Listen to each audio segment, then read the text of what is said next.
हाँ जी बच्चों, स्वागत है आपका आपके अपने YouTube channel success talks with Kannu और अपनी ऐप 360 जॉब टारगेट पे। तो जैसे कि आप लोगों को पता है कि हरियाणा में जल्दी ही एग्ज़ाम जो है कंडक्ट करवाए जाएंगे। 31 दिसंबर की एग्ज़ाम डेट थी, लेकिन फिर भी थोड़ा एग्ज़ाम लेट हो सकता है। ये बात मैंने आपको पहले भी बोली थी और बीच बीच में न्यूज़ भी आ रही है कि फ़िलहाल जो पीछे वाली भर्ती है उसमें काफ़ी सारी उलझनें हैं। इस वजह से HSSC जो है वो CM साहब को जवाब दे रही है कि भी हम इतनी जल्दी एग्ज़ाम जो है वो कंडक्ट नहीं करवा सकते। ये बात हुई है। तो भाई अगर 31 दिसंबर को एग्ज़ाम भी कंडक्ट होता है तो मैं आपको यही बात बोलूँगी कि कम से कम एक सिलेबस को कवर करने के लिए बच्चों को 3 महीने तो चाहिए ही चाहिए। 3 महीने में सिलेबस कवर होता है। अगर कोई न्यू स्टूडेंट है तो उनको 2 महीने रिवीजन के लिए भी चाहिए, यानी कि अगर आपको जॉब चाहिए तो 5 महीने चाहिए। तो अगर एग्ज़ाम लेट होता है तो बच्चों का बेनिफिट ही है। ज़्यादा जल्दबाजी मत कीजिए। अगर फॉर्म निकलेंगे तो वो आप फिल कर देना, ठीक है। और होप सो हम तैयारी बहुत बेस्ट करेंगे। तो श्री गणेश करेंगे आज, जय माँ सरस्वती का नाम लेके, गणेश का नाम लेके, ठीक है। जो जिसको भी आप मानते हो बोलिए, तो भगवान का नाम लीजिए और आप सिलेबस शुरू करते हैं।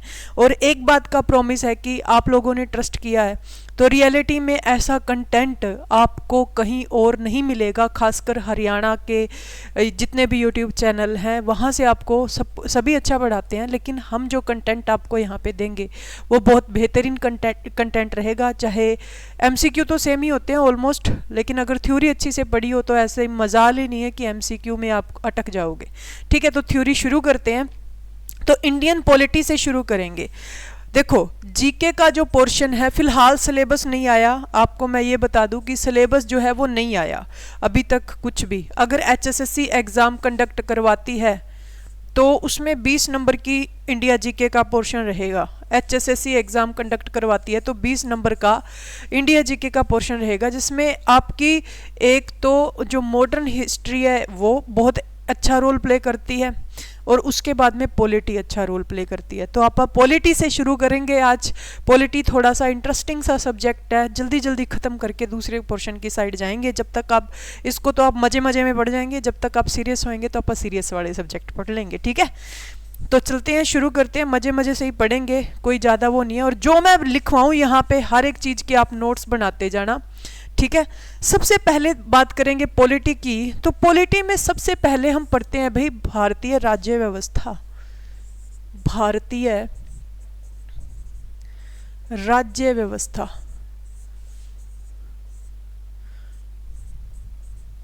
भारतीय राज्य व्यवस्था, इसको क्या हो रहा है आज, भारतीय राज्य व्यवस्था।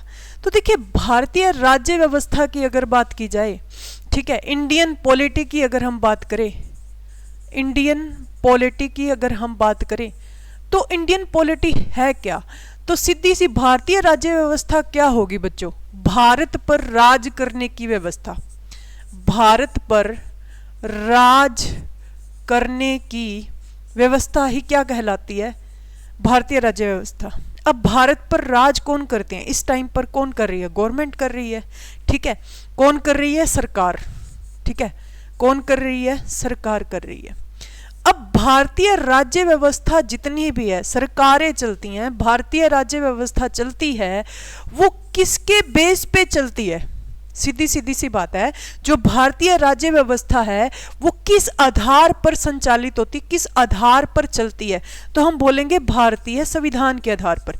यानी कि अगर सरकारें काम कर रही हैं तो वो किसके अकॉर्डिंग काम कर रही हैं? इंडियन कॉन्स्टिट्यूशन के अकॉर्डिंग काम कर रही हैं, भारतीय संविधान के अकॉर्डिंग काम कर रही हैं। किसके अकॉर्डिंग काम कर रही हैं? भारतीय संविधान के अकॉर्डिंग जो है वो काम कर रही हैं, ठीक है। भारतीय सरकारें भारतीय संविधान के अकॉर्डिंग काम कर रही हैं। अब भारतीय संविधान की अगर हम बात करें तो भारतीय संविधान है क्या चीज? संविधान की जरूरत क्यों पड़ी?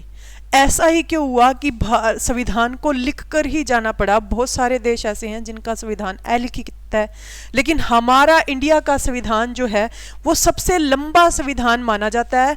लिखित, सबसे लंबा लिखित संविधान जो है, ठीक है, चौड़ा, लंबा चौड़ा विस्तृत संविधान है हमारा, उस पर भी हम बात करेंगे कि ऐसा क्यों है। तो सबसे पहली बात तो भारतीय संविधान जो है भाई, भारतीय संविधान की जरूरत क्यों पड़ी? तो देखो, भारतीय संविधान एक लिखित दस्तावेज है। क्या है?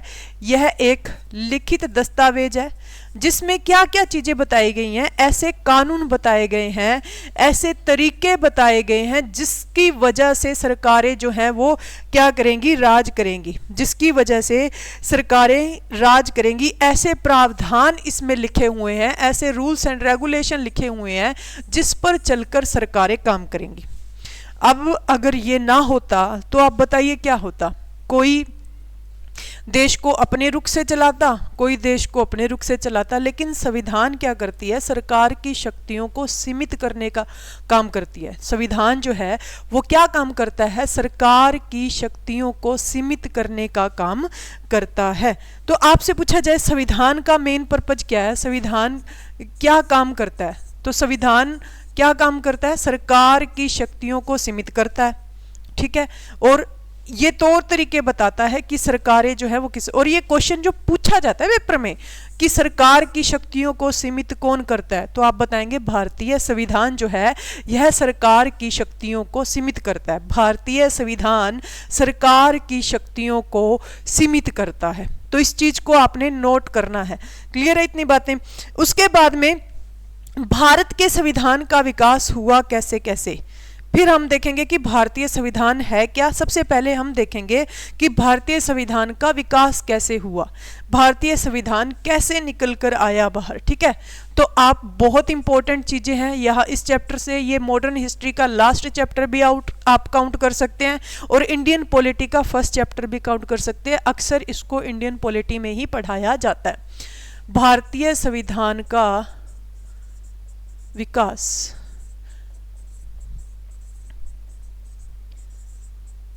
ठीक है, आप इसे इंग्लिश में लिख सकते हैं constitutional development.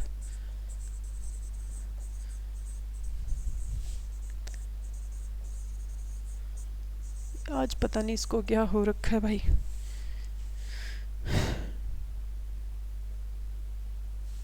Constitutional development, constitutional development, ठीक है, कॉन्स्टिट्यूशनल डेवलपमेंट। एक सेकंड रुकिएगा भाई।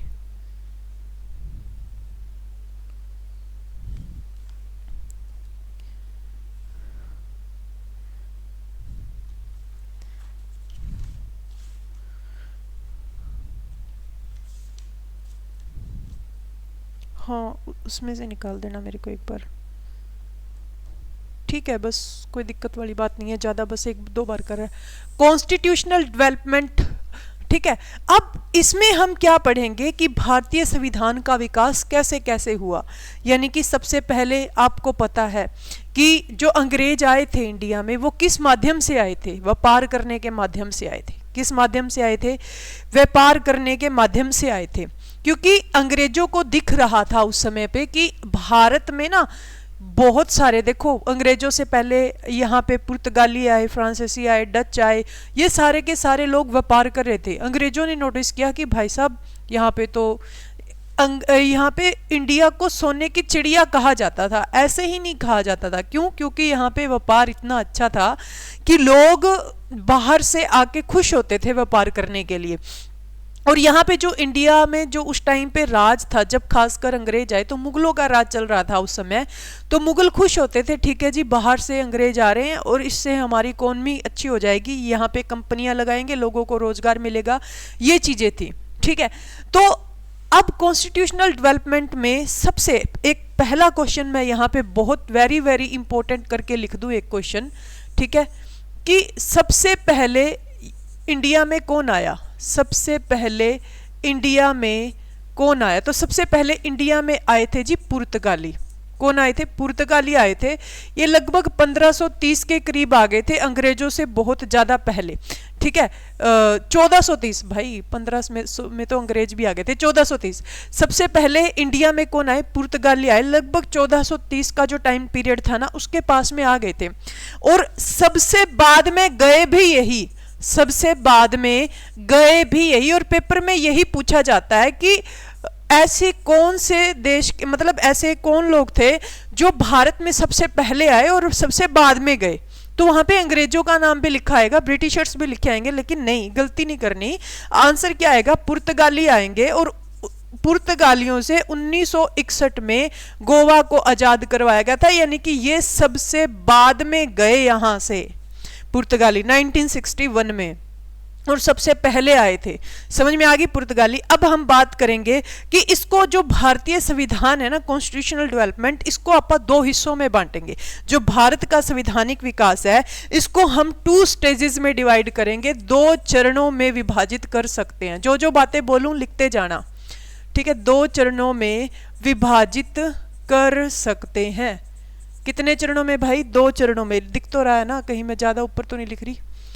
2 चरणों में इसको हम विभाजित कर सकते हैं, ठीक है? पहला तो भाई, सबसे पहला तो हम पहला फेज जो लिख सकते हैं इसमें, वो लिख सकते हैं हम कंपनी का शासन। कंपनी का शासन, कंपनी का शासन। सेकंड जो हम यहां पर लिख सकते हैं वो हम लिख सकते हैं यहां पर कंपनी के बाद में, यानी कि महारानी का, महारानी ने सीधा राज शुरू कर दिया था, महारानी का शासन। यानी कि इंग्लिश में यहां पे हम बात करेंगे कंपनी रूल, और यहां हम लिखेंगे क्राउन रूल। आप मेरे को बताएंगे कि कंपनी का शासन कब से कब तक चला? कंपनी का शासन चला था भाई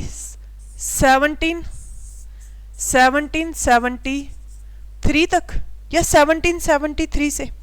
तो देखो, कंपनी का जो शासन था वो चला 1773 से 1857 तक। 1857 को भारत का पहला स्वतंत्रता संग्राम होता है, ठीक है? भारत का पहला स्वतंत्रता संग्राम कब हुआ? 1857 में, ठीक है? तो 1700 लेकर से 73 से लेकर 1857 तक कंपनी का शासन रहता है, ठीक है? और महारानी का शासन, क्राउन रूल, 1857 से या फिर 1858 से बोल सकते हो आप। कई जगह पे इसको 1857 से लिखा आएगा, कई जगह पर इसको क्या लिखा मिलेगा? 1858, ठीक है? 1947 तक, ठीक है? तो इसका किसका शासन रहता है? महारानी का शासन रहता है। क्लियर है इतनी बातें?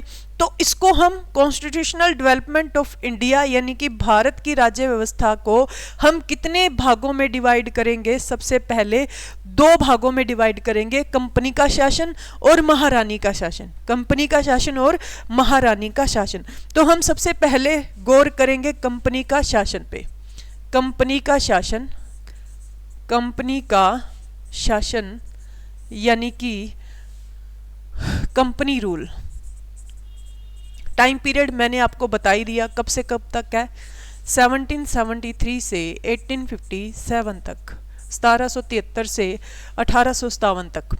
अब कंपनी का शासन, शासन बाद में शुरू होता है, लेकिन पहले क्या था भाई? व्यापार था, है ना? एक तरीके से व्यापार के लिए आए थे अंग्रेज।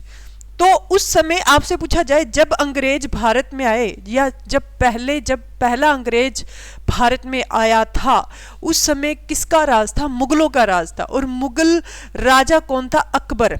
मुगल राजा अकबर के दरबार में पहला अंग्रेज आता है जॉन मिल्टन हॉल।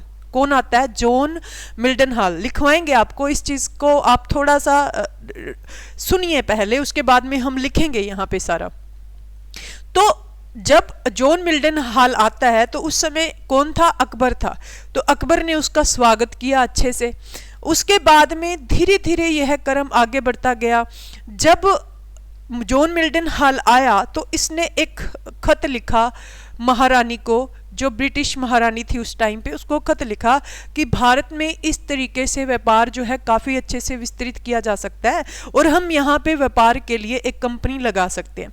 तो यहाँ पे कंपनी लगाने की परमिशन दे दी गई। कितने साल के लिए? 15 साल के लिए, कि आप भारत में क्या कर सकते हैं? व्यापार कर सकते हैं। 15 साल के लिए कंपनी लगाने का दिया। लेकिन उसके बाद में सर टॉमस रो आता है। जब जहांगीर थे मुगल शासक, तो सर टॉमस रो एक चिट्ठी लेकर आते हैं, एक नोटिस लेकर आते हैं जो बोर्ड ऑफ डायरेक्टर चल रहा था उस टाइम पर, तो उनको बोला जाता है कि जी आप अनिश्चित समय के लिए भारत में शासन कर सकते हैं, लंबे समय तक भारत में शासन कर सकते हैं। पहले 15 साल के लिए आया, फिर कंपनी अनिश्चित काल के लिए हुई, फिर बहुत से ऐसे धीरे धीरे जब अंग्रेजों का राज होने लगा इंडिया पर, तो बहुत सारे ऐसे व्यापार थे जिन पर अंग्रेजों का एकाधिकार भी हो गया, यानी कि इस पर व्यापार सिर्फ और सिर्फ कौन कर सकते हैं, अंग्रेज कर सकते हैं, खासकर चाय पे, चाय और चाइना के साथ में, चाय और किसके साथ में, चाइना के साथ व्यापार सिर्फ और सिर्फ इंडिया का किसके साथ था, अंग्रेजों का के साथ ही थे। लेकिन बाद में जब कंपनी का शासन खत्म हुआ, महारानी का शासन शुरुआत हुआ, तो इसको क्या किया गया, व्यापारिक एकाधिकार को खत्म भी किया गया। ये क्वेश्चन पेपर में आते हैं, मैंने छोटा सा आपको मतलब ब्रीफ में समझाया है कि किस टाइप से जो चीजें थी वो चली। तो अब आप इसको लिखेंगे तो और ज्यादा समझ में आएगा। तो आप क्या लिखेंगे, भारत में अंग्रेजों का आगमन, भारत में अंग्रेजों का आगमन, भारत में अंग्रेजों का आगमन। तो भारत में अंग्रेज कब आए, भारत में अंग्रेज कब आए? तो देखो सबसे पहले मैंने आपको क्या बोला कि 1599 में 1599 ईस्वी में अकबर के शासन काल में, अकबर के शासन काल में, शासन काल में पहला अंग्रेज अधिकारी आता है, पहला अंग्रेज अधिकारी आया जिसका नाम था जॉन मिल्डन हॉल। कौन था, जॉन मिल्डन हॉल, जॉन मिल्डन हॉल आया। ठीक है, इस चीज को नोट कीजिए आप कि 1599 ईस्वी में अकबर के शासनकाल में पहला अंग्रेज अधिकारी आया जिसका नाम क्या था, जॉन मिल्डन हॉल। क्या था, जॉन मिल्डन हॉल। ठीक है, अब इस समय ब्रिटिश मतलब कि यहाँ पे क्वीन कौन थी, ब्रिटिश क्वीन थी क्वीन एलिजाबेथ। इस टाइम पे क्वीन एलिजाबेथ थी, अकबर यहाँ पे इंडिया में रूल कर रहा था। तो यहाँ पे एक बात और ध्यान में रखना है, तो देखो देखो देखो कहाँ गया जॉन मिल्डन हॉल। ये जो जॉन मिल्डन हॉल आया था ये कौन से रास्ते से आया था, थल मार्ग से आया था। जैसे कि पेपर में क्वेश्चन आता है ना, वास्को डिगामा भारत में कैसे आया था, तो आप बताते हो समुद्री रास्ते से आया था। तो ये किस मार्ग से आया था, ये थल मार्ग से आया था। जॉन मिल्डन हॉल भारत में थल मार्ग से आया था। क्लियर है इतनी बातें? ठीक है, अब यहाँ पे जब ये आया तो अंग्रेजों ने एक ग्रुप बनाया, अपना व्यापारिक ग्रुप बनाया अंग्रेजों ने। इसके आने के बाद में व्यापारिक ग्रुप बनाया और इसे ग्रुप ऑफ ट्रेडर्स, इंग्लिश में लिख सकते हो या हिंदी में लिख सकते हो, एक ही बात है भाई। हिंदी में भी आपको ये लिखना पड़ेगा कि ग्रुप ऑफ ट्रेडर्स ही लिखेंगे आप, ग्रुप ऑफ ट्रेडर्स बनाया। अब ये ग्रुप ऑफ ट्रेडर्स ने एक चिट्ठी लिखी, एक खत लिखा, एक नोटिस लिखा, एक परमिशन के लिए क्या ली गई, अर्जी लिखी गई। किसको, क्वीन एलिजाबेथ को। किसको, क्वीन एलिजाबेथ को, कि भारत में व्यापार करना बहुत इजी है इस समय पर और बहुत फायदेमंद भी रहेगा। तो जो ग्रुप ऑफ ट्रेडर्स था इसने क्या लिखा, एक खत लिखा, एक परमिशन लेने गए ये लंदन में, किससे, क्वीन एलिजाबेथ से।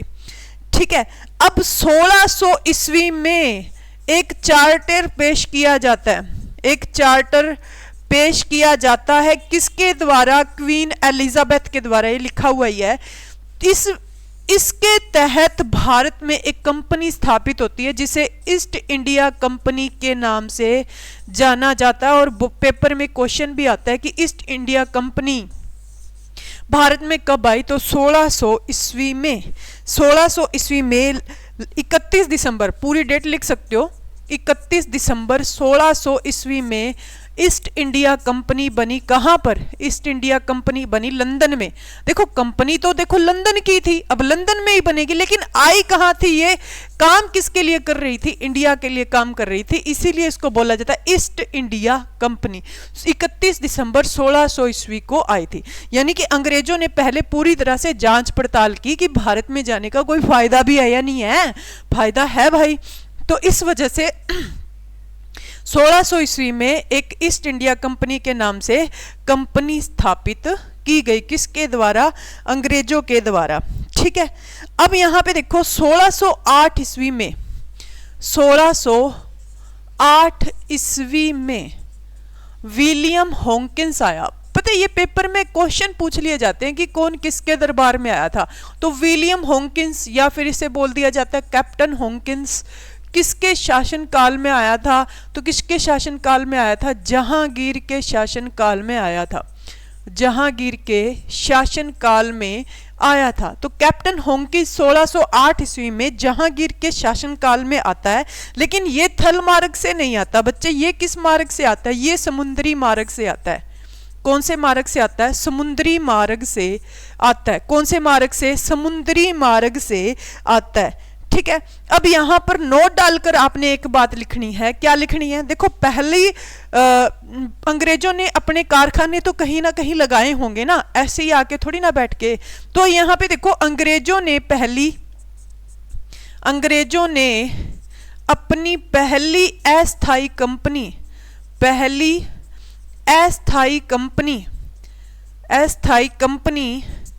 कंपनी मुसलीपट्टनम में लगाई। कहां लगाई? मुसलीपट्टनम में। देखो कुछ भी आपसे पूछ लिया जाए, पहली कंपनी पूछ ली जाए या पहली अस्थाई कंपनी पूछ ली जाए, तो आप क्या बताएंगे? मुसलीपट्टनम में। ये मुसलीपट्टनम कहां पे है? आंध्र प्रदेश में। ठीक है, एपी। तो अंग्रेजों ने अपनी पहली अस्थाई कंपनी कहां लगाई? मुसलीपट्टनम में लगाई। कहां लगाई भाई? मुसलीपट्टनम में लगाई थी 1611 में। कब लगाई थी? 1611 में। तो आपसे पूछा जाएगा कि अंग्रेजों ने अपना पहला अस्थायी कारखाना कहां स्थापित किया, तो आंसर क्या आएगा? मुसलीपट्टनम में। कब किया था? 1611 ईस्वी में। कब किया था? 1611 ईस्वी में। लेकिन इससे भी इंपॉर्टेंट क्वेश्चन हो जाता है, 1613 ईस्वी में इन्होंने अपनी स्थायी फैक्ट्री लगा दी थी, स्थायी कारखाना लगा दिया था। कहां पर लगाया गया था?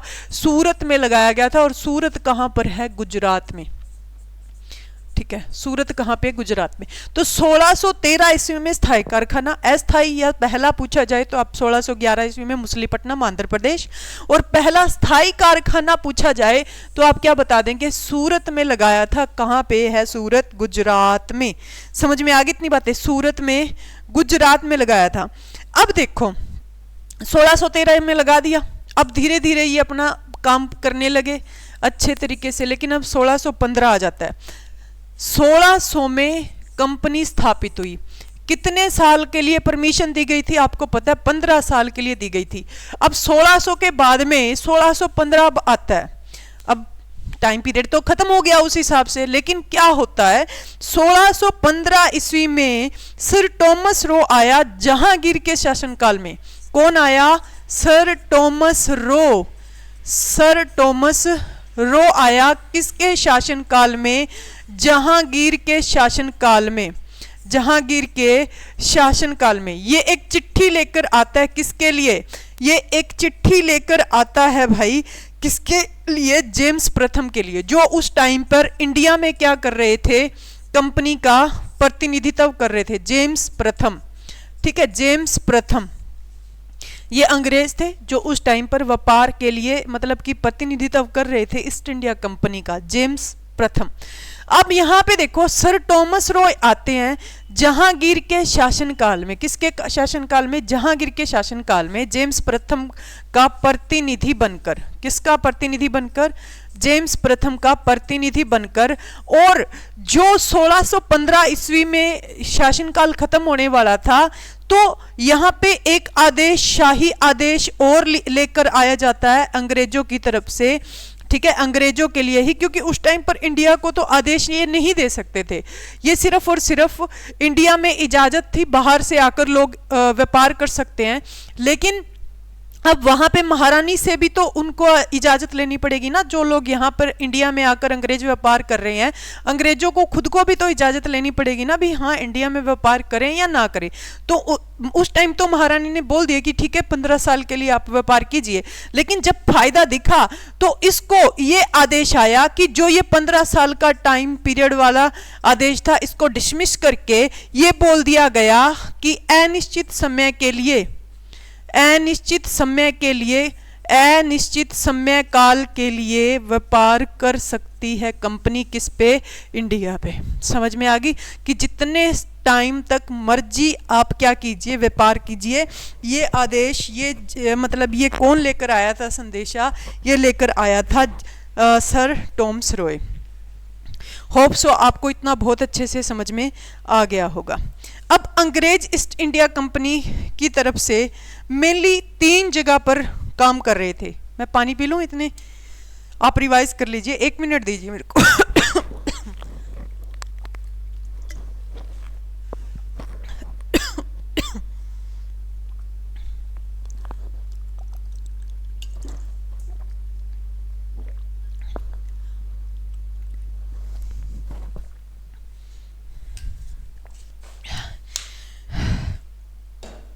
तो देखिए अंग्रेज ईस्ट इंडिया कंपनी की तरफ से, इंडिया कंपनी की तरफ से मुख्य रूप से 3 जगहों पर व्यापार कर रहे थे, मुख्य रूप से 3 जगहों पर व्यापार कर रहे थे। वो 3 जगह कौन सी हैं भाई? 3 जगह पर व्यापार कर रहे थे, वो 3 जगह कौन सी हैं? तो यहां पे क्वेश्चन क्या आता है कि अंग्रेजों की 3 प्रेसिडेंसीज कौन सी थी, प्रेसिडेंसीज कौन सी थी जहां पर यानी कि अंग्रेज जो है वो व्यापार कर रहे थे, प्रेसिडेंसीज ऑफ ब्रिटिशर्स। 3 प्रेसिडेंसीज कौन सी थी? बहुत इंपॉर्टेंट क्वेश्चन है। सबसे पहले आप नाम लिखेंगे बंगाल, मद्रास, बॉम्बे। बंगाल, मद्रास, बॉम्बे, इन 3 जगहों पर पूरी तरह से बढ़िया तरीके से इन्होंने अपना व्यापार जो है वो स्थापित कर लिया था। ठीक है, तो इन्होंने क्या किया था कि प्रत्येक मतलब कि ये जो प्रेसिडेंसी है, प्रत्येक प्रतिनिधि मतलब कि प्रत्येक प्रेसिडेंसी में क्या था, प्रत्येक प्रेसिडेंसी में कौन से पद जो हैं, कौन सी जो पोस्ट है वो निश्चित की गई। ठीक है, पहला तो क्या है, गवर्नर की पोस्ट थी कि ये गवर्नर होगा हर प्रेसिडेंसी पे। दूसरा डिप्टी गवर्नर होगा, ठीक है, डिप्टी गवर्नर होगा। तीसरा जो है कि कोर्ट ऑफ डायरेक्टर्स होंगे। क्या होगा? Court of directors. इसे आप हिंदी में भी लिख सकते हो, कोई दिक्कत नहीं है। इसे आप लिख सकते हो गवर्नर, आप गवर्नर ही लिखते हैं, कोई दिक्कत तो नहीं है ना। डिप्टी गवर्नर लिखते हैं आप, तो हिंदी इंग्लिश वाला मत सोच लेना कि मैम तो इंग्लिश में पढ़ाते हैं। Court of director, court of director, ठीक है, कोर्ट ऑफ डायरेक्टर। समझ में आ गई? Governor, deputy governor, court of director, यानी कि ये 3 मेन पोस्टें होती थी। ठीक है, कोर्ट ऑफ डायरेक्टर्स के मेंबर अलग होते थे, गवर्नर अलग होता था, डिप्टी गवर्नर अलग होता था। ये हर एक प्रेसिडेंसी में होता था, हर एक प्रेसिडेंसी में होता था। तो इतना इन्होंने ना ये अपना एस्टेब्लिशमेंट करनी शुरू कर दी थी, यानी कि ये इनका क्या था, ये शासनकाल चला रहे थे ये वाले लोग, यानी कि ये व्यापार देख रहे थे अंदर की बातें। जैसे एक तो होता है कि जो लोग बाहर व्यापार कर रहे हैं और एक जो कंपनी के अंदर काम कर रहे हैं। तो जो कंपनी के अंदर काम कर रहे थे, कंपनी की तरफ से इस व्यापार को देख रहे थे, वो कौन थे? Governor, deputy governor, court of directors. अब यहाँ पे पेपर में कई बार ऐसे क्वेश्चन आ जाता है कि गवर्नर की पोस्ट जो है वो सबसे पहले कब बनी थी। ठीक है, वाइसराय सबसे पहला कौन सा था और कब वाइसराय की पोस्ट को गवर्नर में बदल दिया गया, कब गवर्नर जनरल की पोस्ट में बदल दिया गया। तो सबसे जो गवर्नर नाम का भूत जो सबसे पहले आया था ना, वो अब आया था कब? 1615 ईस्वी के बाद में, जब 1615 में ये बोल दिया गया कि भी ठीक है आप क्या कीजिए, अनिश्चित समय के लिए व्यापार कीजिए। तो किसी भी, जैसे सबसे पहले बंगाल का गवर्नर बना था, लेकिन बंगाल के गवर्नर से भी पहले कंपनी का गवर्नर बना था। किसका गवर्नर बना था? ईस्ट इंडिया कंपनी का गवर्नर। और फिर जो ईस्ट इंडिया कंपनी का गवर्नर था उसी को क्या बना दिया गया? बंगाल का गवर्नर भी बनाया गया। वो धीरे धीरे उस चीज पे आएंगे। लेकिन यहाँ पे एक सबसे बड़ा, अब देखो यहाँ पे अल्टरनेट, ये क्या कर रहे थे इस समय पे? ये इस समय पर क्या कर रहे थे भाई? ये तो व्यापार कर रहे थे। लेकिन शासन किसका था? शासन किसका था भाई? मुगलों का। किसका शासन था? मुगलों का शासन था। अब कोई भी व्यापार करने के लिए, कोई भी एक्टिविटी करने के लिए इनको परमिशन लेनी पड़ती थी मुगलों से। जो अंग्रेज थे वो, इनको परमिशन लेनी पड़ती थी। किससे परमिशन लेनी पड़ती थी भाई? मुगलों से परमिशन लेनी पड़ती थी। अब यहाँ पे एक बहुत बड़ा हादसा हो जाता है मुगलों के साथ में। औरंगजेब की मृत्यु हो जाती है। किसकी मृत्यु होती है? औरंगजेब की मृत्यु। अब यहाँ पे देखो, सबसे पहले बाबर आया था, बाबर का बेटा हुमायूं, हुमायूं का अकबर, अकबर का जहांगीर, जहांगीर के बाद में औरंगजेब। ठीक है, ये शासनकाल चला था। अब औरंगजेब की मृत्यु हो जाती है। ये आप ऐसे लगा के चलिए कि ये जो है ये सबसे मतलब कि क्रूर शासक था। क्या था? सबसे, मुगलों का सबसे क्रूर शासक पूछा जाए तो औरंगजेब। ठीक है, सबसे क्रूर शासक पूछा जाए औरंगजेब। इसकी सिखों के 10वें गुरु, सिखों के 10वें गुरु गुरु गोबिंद सिंह, गुरु गोबिंद सिंह जानते हो आप? गुरु गोबिंद सिंह, इनकी सारी फैमिली को इन्होंने खत्म करवा दिया था। और बाद में गुरु गोबिंद सिंह जी एक जफरनामा भेजते हैं इनको, जफरनामा, एक चिट्ठी भेजते हैं जिसको किस नाम से जाना जाता है? जफरनामा। जफरनामा फारसी का वर्ड है। किसका वर्ड है? फारसी का वर्ड है। और ये जफरनामा में गुरु गोबिंद सिंह इसको बोलते हैं कि भाई तूने जो ये मतलब कि मेरे साथ चीटिंग की है ना, चीटिंग करके मेरे सारे परिवार को खत्म किया है तूने, तो तू ऐसे सोचता है कि तू जीत गया। तू जीता नहीं है, जीते तो हम हैं। तू इसका अंजाम भुगतने के लिए तैयार है। तो 1706 में, लगभग 1706 में ऐसा होता है कि गुरु गोबिंद सिंह के 4 बेटे, पहले उनके फादर, फिर उसके बाद में 4 बेटे, और उनकी माँ की डेथ हो जाती है। इन्हीं चक्रों के चलते हुए, इन्हीं लड़ाइयों की वजह से धोखे से मारे गए। तो 1706 में जब ये इनको जफरनामा ही भेजते हैं, तो आप ऐसे सोचिए कि उसके बाद में औरंगजेब की ऐसी हालत हो जाती है कि औरंगजेब एक पैर से लंगड़ा हो जाता है। ठीक है, उसके कंधे यूं झुके हुए लास्ट में। तो औरंगजेब को उन्हीं की दरबार में एक मौलवी था, उन्हीं की दरबार में एक मौलवी था। वो बोलता है कि तू क्या कर सकता है? गुरु गोविंद सिंह से माफी मांग सकता है कि तेरे को मौत आसानी से आ जाएगी, नहीं तो तेरे को मौत भी आसानी से नहीं आएगी। ये बात बोला गया था। और औरंगजेब के बाद में सारा का सारा मुगल शासन तहस नहस हो गया था। आप देख सकते हो, जब हम हिस्ट्री पढ़ेंगे तो हम देखेंगे कि कितने समय तक चला था, बहुत कम समय तक चला था। औरंगजेब के बाद में कोई ऐसा शासक ही नहीं बचा था जो मुगल शासन को बहुत अच्छे से संभाल पाए। ठीक है, तो ये औरंगजेब का शासन खत्म होते ही यहीं से टाइम पीरियड शुरू हो जाता है। औरंगजेब तक एक मुगल शासन पढ़ते हैं आप, और इसके बाद में दूसरा पढ़ते हैं डिक्लाइंस ऑफ मुगल्स, यानी मुगलों का पतन। जैसे जैसे मुगलों का पतन होना शुरू होता है, वैसे वैसे अंग्रेजों का इंडिया पे क्या होना शुरू हो जाता है? विकास होना शुरू हो जाता है। तो मुगलों का पतन शुरू होता है औरंगजेब की डेथ के बाद 1707 में, 1707 में, 1707 में। उसके बाद, उसके साथ साथ ही इसके बाद में हम कल पढ़ेंगे कि अंग्रेजों ने शासन किया सबसे पहले बंगाल पे, क्योंकि बंगाल जो था वो पूर्ण रूप से विकसित था उस टाइम पे व्यापार के माध्यम से। तो सबसे पहले किसको मतलब कि अपने कब्जे में किया था? बंगाल को। ठीक है, क्योंकि इसकी डेथ हो जाती है औरंगजेब की। तो जो उसके सूबेदार थे औरंगजेब के, वो अलग अलग अपना स्वतंत्र राज स्थापित कर लेते हैं। ठीक है, तो चलेंगे हम कल इससे आगे। होप सो आपको क्लास अच्छी लगी होगी। यहाँ तक मेनली आप ध्यान में रखिए। ठीक है, और फिर उसके बाद में ध्यान में रखिए कि 1707 में मुगल बादशाह औरंगजेब की मृत्यु हो जाती है, और उसके बाद में अंग्रेज जो हैं धीरे धीरे अपना स्टेप आगे की तरफ बढ़ाने लग जाते हैं, शासन की तरफ। Okay, thank you so much. Hope so आपको क्लास पसंद आई होगी। डाउट हो तो आप 98126 30162 पे कॉल कर सकते हैं। और जिन्होंने कोर्स नहीं लिया वो बच्चे कोर्स परचेज कर सकते हैं। ठीक है जी, जिन्होंने कोर्स नहीं लिया वो बच्चे कोर्स परचेज कर सकते हैं। Thank you so much.